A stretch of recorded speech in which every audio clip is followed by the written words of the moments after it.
অন্যদিকে বীরভূমের ছবিটা আপনাদের দেখাবো। বীরভূমের কুয়ে নদীর বাঁধ ভেঙে প্লাবিত একাধিক গ্রাম এবং ক্ষতিগ্রস্ত বহু পরিবার, ভেঙে পড়েছে শতাধিক কাঁচা বাড়ি। ঘটনাস্থলে বিধায়ক, জেলা প্রশাসনের আধিকারিকরা ত্রাণ শিবিরে আশ্রয় নিয়েছেন দুর্গতরা। বন্যা দুর্গতরা আপাতত ত্রাণ শিবিরে আশ্রয় নিয়েছেন এবং বীরভূমে কুয়ে নদীর বাঁধ ভেঙে বন্যা পরিস্থিতি তৈরি হয়েছে। সেখানে লাভপুর সহ পার্শ্ববর্তী যে গ্রামগুলি রয়েছে সেখানে কিন্তু কার্যত জলের তলায় এই সমস্ত গ্রামগুলি, যোগাযোগ বিচ্ছিন্ন এবং মাথার ছাদ হারিয়ে সেখানে আশ্রয় নিয়েছেন বন্যা দুর্গত মানুষরা। আপনারা দেখতে পাচ্ছেন সেই ছবি। অন্যদিকে ত্রাণ শিবিরে আশ্রয় নিয়েছেন বন্যা দুর্গত মানুষরা। আমাদের সঙ্গে টেলিফোন লাইনে রয়েছে প্রতিনিধি মনা বীরবংশী। মনা, কি পরিস্থিতি এবং প্রশাসনের তরফ থেকে কি কি পদক্ষেপ নেওয়া হয়েছে? দেখো জয়িতা, কি পরিস্থিতি বলতে তুমি বুঝতে পারছো যে কুয়ে নদী বাঁধ, সেই বাঁধ ভেঙে যাওয়ার পরে এই মুহূর্তে দাঁড়িয়ে লাভপুর যে ব্লক, সেই ব্লকের একাধিক গ্রাম কিন্তু প্লাবিত অবস্থায় রয়েছে। এবং ইতিমধ্যে এই মুহূর্তে দেখতে পাচ্ছি যে বীরভূম জেলা প্রশাসনের তরফ থেকে একটি বড় টিম, তারা কিন্তু সরজমিনে তদন্ত প্রক্রিয়া বা পুরো খতিয়ে দিয়ে পুঙ্খানুপুঙ্খানুভাবে তারা কিন্তু দেখছেন। এখানে দেখতে পাচ্ছি যে বীরভূমের জেলার পুলিশ সুপার রয়েছেন, জেলা শাসক বিধান রায় রয়েছেন। আমরা দেখতে পাচ্ছি যে বিশেষ করে রাজ্যসভার সাংসদ সামিরুল ইসলাম তিনি রয়েছেন বোলপুর তৃণমূল সাংসদ অসিত মাল রয়েছেন এবং লাভপুরের যিনি তৃণমূল বিধায়ক তিনি সক্রিয় রয়েছেন। যেখানে বাঁধটি মূলত ভেঙেছে বলরামপুরে কুয়ে নদীর যে বাঁধ, সেই বাঁধের উপর তারা দাঁড়িয়ে পর্যবেক্ষণ করছে যে যাতে আগামী দিনে এটাকে স্থায়ীভাবে কিভাবে যাতে বাঁধ না ভাঙে তার একটা পরিকল্পনা তারা কিন্তু করছে। ইতিমধ্যে আমরা দেখতে পাচ্ছি যে বলরামপুর গ্রাম, সেই গ্রামেও কিন্তু যারা দুর্গত মানুষ, বাঁধের উপর যারা আশ্রয় নিয়েছে, ত্রাণ শিবিরে যারা আশ্রয় নিয়েছে, তাদের সঙ্গে কথা বলতে একেবারে বোঝা যাচ্ছে যে জল থই থই পরিস্থিতি। ধন্যবাদ জানাবো তোমাকে মনা। আমাদের সঙ্গে ছিলেন প্রতিনিধি মনা বীরবংশী। এবারে যে পরিমাণে জল ছাড়া হয়েছে 2009 সালের পর এত জল কোনোদিনও ছাড়া হয়নি। এবং আমি সরি টু সে, ফলাক্কা ড্রেজিং হয় না দীর্ঘ 20 বছর ধরে, আর ডিবিসিও ড্রেজিং হয় না। ফলে পলি জমে জমে আরো 2 লক্ষ কিউসেক মেট্রিক টন জল ডিবিসিতে থাকতে পারত, কিন্তু ওরা যখনই ঝাড়খণ্ডে বৃষ্টি হয় ঝাড়খণ্ডকে বাঁচায় আর বাংলায় সব জলটা ছেড়ে দেয়। আর এবারে আমরা পরশুদিন হাত জোর করে রিকোয়েস্ট করেছি যে আমাদের এখানে বৃষ্টি হচ্ছে, এখন ছাড়বেন না, অল্প অল্প করে ছাড়বেন, কিন্তু প্রায় 3-3.5 লক্ষ কিউসেক ওপর জল, এত জল 2009 ফলে আর ছাড়া হয়নি। কাজে আমরা খুব স্তম্ভিত ডিবিসির ব্যবহারে। এটা ম্যানমেড ফ্লাড করা হয়েছে, বাংলাকে বঞ্চনা করছে, সিল্টিং করছে না এবং ইচ্ছা করে জল ঝাড়খণ্ডকে বাঁচাচ্ছে, অন্য জায়গাকে বাঁচাচ্ছে। অন্য জায়গা বাঁচুক, আমার আপত্তি নেই, কিন্তু জলটা তুমি কেন বাংলায় ছাড়বে বারবার? সেই জন্য ঘাটালে মাস্টার প্ল্যান আজকে 20 বছর ধরে কেন্দ্রীয় সরকারের কাছে পড়ে আছে, ওরা করলো না বলে রাজ্য সরকার থেকে আমরা ডিপিআর রেডি করছি। এটা ডিপিআর রেডি হয়ে গেলে এইটাও তো 2 বছর লাগবে কাজটা আমাদের করতে। এটা প্রায় 1,500 কোটি টাকার প্ল্যান, এটা আমরা করে দেবো।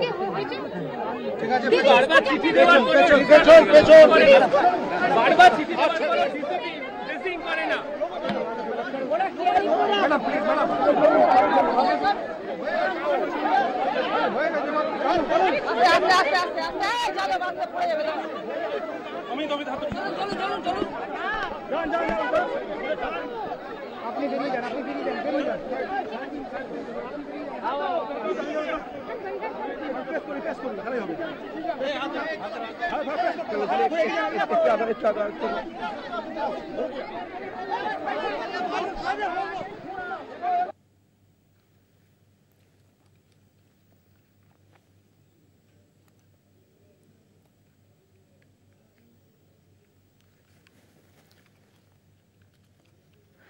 আপনারা দেখলেন মমতা বন্দ্যোপাধ্যায় ঘাটালে বন্যা পরিস্থিতি পরিদর্শনে গিয়েছেন এবং সেখানেও কিন্তু ডিবিসি জল ছাড়া নিয়ে একটা ক্ষোভ উগরে দিলেন তিনি।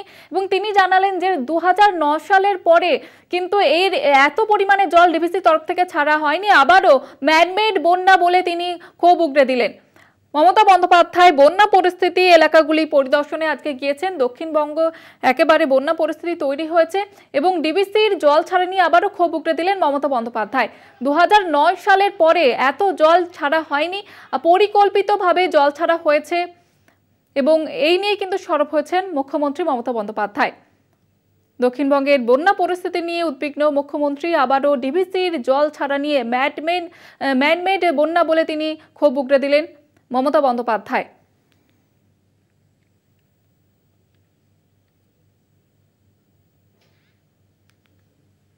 আপনারা দেখতে পাচ্ছেন সেই ছবি। সেখানে আজকে যান, স্থানীয় বাসিন্দাদের সঙ্গে কথা বলেন মুখ্যমন্ত্রী এবং সেখানে কিন্তু বন্যা পরিস্থিতি নিয়ে ক্ষোভ উগড়ে দিলেন মমতা বন্দ্যোপাধ্যায় এবং ম্যানমেড বন্যা ফের অভিযোগ করলেন মুখ্যমন্ত্রী মমতা বন্দ্যোপাধ্যায়।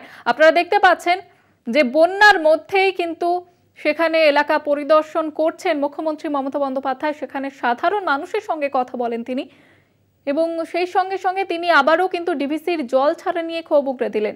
2009 সালের পরে এত জল ছাড়া হয়নি এবং পরিকল্পিতভাবে এই জল ছেড়েছে ডিবিসি। আবারও সরব হয়েছেন মুখ্যমন্ত্রী মমতা বন্দ্যোপাধ্যায়।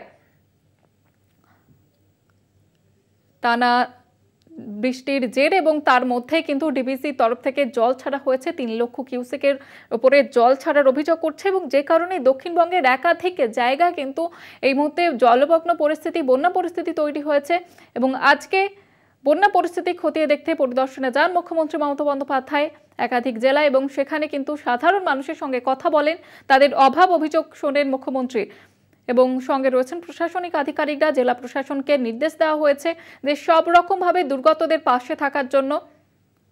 আপনারা দেখতে পাচ্ছেন সেই ছবি। মমতা বন্দ্যোপাধ্যায় সেখানে কিন্তু পথে নেমে সাধারণ মানুষের সঙ্গে কথা বলছেন। এই মুহূর্তে ঘাটালে মুখ্যমন্ত্রী মমতা বন্দ্যোপাধ্যায় সেখানে সাধারণ মানুষের সঙ্গে কথা বলেন তিনি এবং তাদের অভাব অভিযোগও শোনেন মুখ্যমন্ত্রী মমতা বন্দ্যোপাধ্যায়। ডিবিসি জল ছাড়া নিয়েও ক্ষোভ উগড়ে দিলেন তিনি।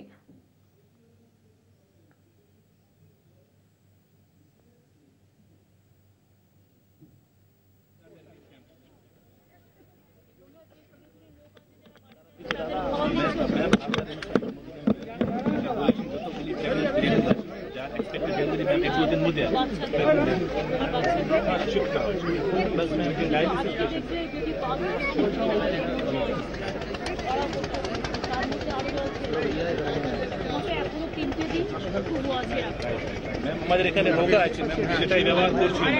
মহালয়ের দিনটা যদি বৃষ্টি না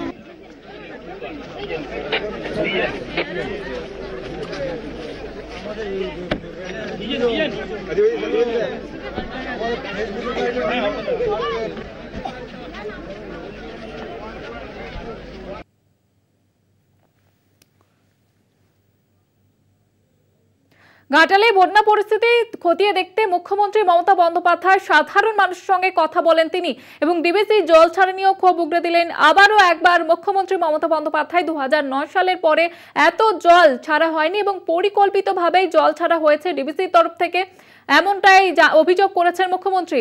পরিকল্পিতভাবে বাংলাকে ভাসিয়েছে ডিবিসি, এমনটাই ক্ষোভ উগড়ে দিলেন মুখ্যমন্ত্রী মমতা বন্দ্যোপাধ্যায় এবং আবারও ম্যানমেড বন্যা নিয়ে ফের অভিযোগ করলেন মুখ্যমন্ত্রী মমতা বন্দ্যোপাধ্যায়। আজকে ঘাটালে বন্যা পরিস্থিতি খতিয়ে দেখতে গিয়ে আবারও সরব হয়েছেন তিনি। দক্ষিণবঙ্গের বন্যা পরিস্থিতি খতিয়ে দেখতে আজকে মমতা বন্দ্যোপাধ্যায় যেমনটা তিনি অভিযোগ তুলেছেন যে পরিকল্পিতভাবে বাংলাকে ভাসানো হয়েছে এবং 3 লক্ষ কিউসেকের ওপরে জল ছাড়ার অভিযোগ করেছেন তিনি এবং তিনি যেমনটা অভিযোগ করেছেন যে পরিকল্পিতভাবে বাংলাকে ভাসানো হয়েছে। এবং এই মুহূর্তে আপনারা দেখতে পাচ্ছেন ঘাটালে মুখ্যমন্ত্রী মমতা বন্দ্যোপাধ্যায়।